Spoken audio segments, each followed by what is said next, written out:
প্রিয় ভাই বোনেরা, 12 তারিখ নির্বাচন। এই নির্বাচনে ইনশাল্লাহ বাংলাদেশের মানুষ তারা আবার ভোট দিবে, ভোট দিয়ে তাদের প্রতিনিধিকে নির্বাচিত করবে।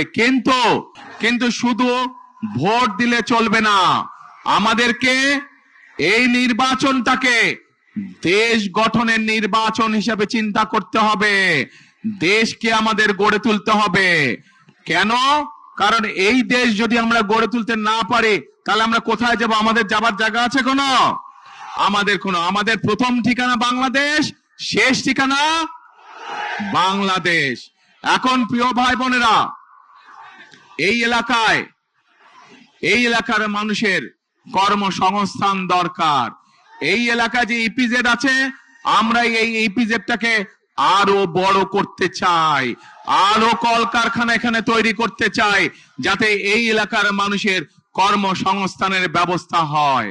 প্রিয় ভাই বোনেরা, শুধু তাই নয়, আমাদের ছেলে মেয়েদেরকে তাদেরকে আমরা ট্রেনিং দিতে চাই, এবং সেই জন্য এই এলাকায় আমরা বিভিন্ন প্রশিক্ষণ কেন্দ্র তৈরি করতে চাই, যেখানে এই এলাকার ছেলেমেয়েরা, নীলফামারী বলেন, সৈয়দপুর বলেন, কিশোরগঞ্জ বলেন, এলাকার ছেলেমেয়েরা বিভিন্ন বিষয়ে ট্রেনিং গ্রহণ করবে এবং দক্ষ শ্রমিকে তারা পরিণত হবে, যাতে করে হয় তারা নিজেদের ব্যবসা বাণিজ্য তৈরি করতে পারে অথবা বিদেশে চাকরি বাকরির ব্যবস্থা করতে পারে, চাকরি বাকরি যাতে সহজ হয়। এখন প্রিয় ভাই বোনেরা, শুধু তাই নয়, নিশ্চয়ই আপনারা শুনেছেন যে 12 তারিখের নির্বাচনে ইনশাল্লাহ বিএনপি সরকার গঠন করলে, ধানের শীষ জয়যুক্ত হলে, আমরা এই দেশের মা বোনদেরকে, এই দেশের গৃহিণীদেরকে আমরা অর্থনৈতিকভাবে স্বাবলম্বী করে তুলতে চাই। কিভাবে?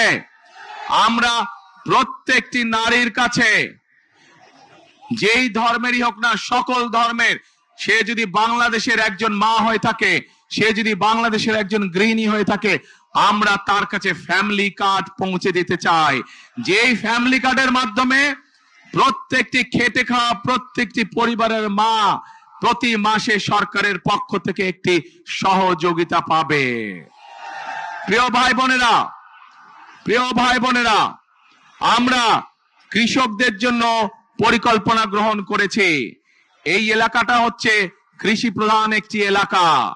এলাকার বহু মানুষ কৃষির সাথে জড়িত, সেই জন্য বহু কৃষক ভাই আছে।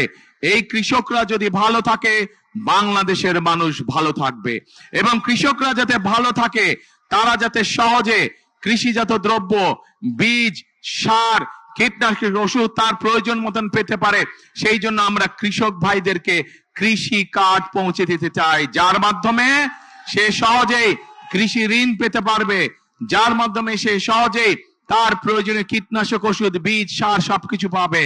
শুধু তাই নয় প্রিয় ভাই বোনেরা, আমরা সিদ্ধান্ত গ্রহণ করেছি 12 তারিখে আপনাদের ভোটে ইনশাল্লাহ আল্লাহর রহমতে বিএনপি সরকার গঠন করলে আমরা সারা বাংলাদেশে, নীলফামারীতে অবশ্যই সারা বাংলাদেশে কৃষকদের 10,000 টাকা পর্যন্ত কৃষি লোন সুদ সহ আমরা মওকুফ করব ইনশাল্লাহ।